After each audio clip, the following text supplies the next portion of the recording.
All right, welcome back. The Fed just cut rates by a quarter point. So what does this mean for all of us, and what does it mean to the real estate market here in San Diego? Well, here to tell us and answer all those questions, he's got all the answers. Jim Bottrell, founder of the Jim Bottrell Real Estate Team. Hi, Jim. How are you? Good. So tell me, now that the Fed cut rates, where are we at here? Well, people don't really understand what the Fed does. The Fed does not dictate what your consumer interest rates are, like mortgage, credit cards, cars, things like that. What they're doing is they're doing the overnight interbank lending rate. So when banks borrow and loan money to each other, that's what the Fed's actually doing. But the overall market is highly influenced by that. So that's what the consumer thinks happens. Okay, so now how much have mortgage rates, what have you seen the effect of this? Also, when Powell reduced last week? Yes. Mortgage rates went up.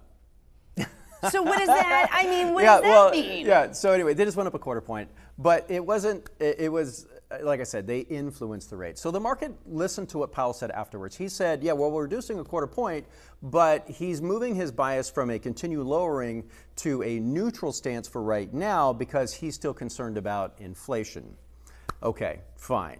That's going to settle itself out this week. Okay, so yeah, that'll come back down this week. What do you think that interest rates are going to do here as we're getting into, I mean, now we're in November. Yep. We're inching closer to the end of the year. Things usually kind of settle, right? Yeah, rates are going to come down. We're going to see a downward trend on rates. I just think we will. We know that there's no reason for interest rates to be as high as they are. The rest of the world has reduced interest rates, but we haven't. And I think it has a lot to do with a feud between Trump and Powell. Trump wants them down, Powell doesn't. I call him late to the party, Powell. Do you remember in 2021 and 2022 when we're as consumers, like we're Americans, we're seeing prices are out of control and Powell's out there saying, don't believe your eyes. No, no, no, Americans, you're wrong. There's no inflation. And then it was small and manageable, and then it was transitory. That was my favorite word. All right, so he's late to the party again. Rates need to be coming down, and they're going to. Okay, so you think they'll, what percentage, what do you think we're going to see here? Is it going to be enough that people are going to notice a difference? Yeah, I think in 2026, we're going to spend most of 2026 in the 5% range. I do know that Powell his term is up in May. All right, that's a presidential appointed position, and Trump's going to appoint a loyalist. So we are going to see rates come down. We might even see something with a high 4. I don't know, but we're never going to see those 2 and 3s again. Okay, so what should you do if you're a buyer? Okay, so there's a lot of buyers out there, and we run into them every single day saying, I'm going to wait until I get an interest rate X. That is an awful idea because there's tens of thousands of buyers right here in this market that are waiting for that same interest rate. And what's going to happen is they're going to flood the market all at once, all right, and they're going to have that massive imbalance. And now we're back to bidding wars, all right? Prices are going up again. That's going to happen, 100%. It's going to happen. And then also the other part I say is we know rates are going to come down. Whatever interest rate you get today, you're not keeping it. Right. Right? Come 9 months from now, you're going to refi into a lower rate. So the play is get the house today before the bidding wars. So we had a market correction. Housing prices went down 7 or 8%. Take that, right? And then buy the house at today's price and then refi it in the summer of next year, and you get the best of both worlds. Right. So if you're able to pull that off now you're going to be hitting the bottom of the market as opposed to what it has been. So you're kind of in a good position if you're trying to buy at this moment. Right.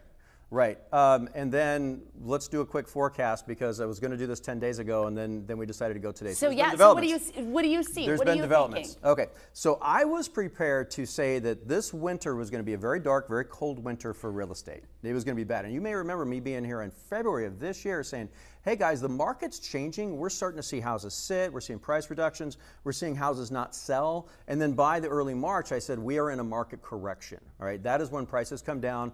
A buyer's market. Buyers have all the advantages. There's only been 13 months out of the last 180 months where it's a buyer's market. And April, May, June, July, August were all awful months in real estate. And I was prepared to say that this is going to be an awful winter. And then September happened, and September exploded. And I talked to you guys about it, and I said, I don't know if this is a one-off, because weird one-offs like that happen in real estate. And I said, let's see what happens in October. And then the first half of October was kind of like, blah. It was okay. It wasn't bad, but it wasn't great. And then the second half of October exploded again. All right, so that's now I'm in a position where I think I can make a call. I think the market correction is over. I think prices have bottomed.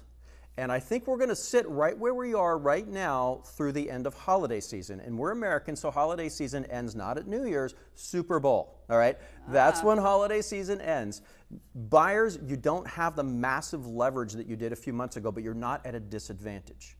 Once Super Bowl happens, and the season starts, that, in my opinion, is going to be the beginning of the next big run in real estate.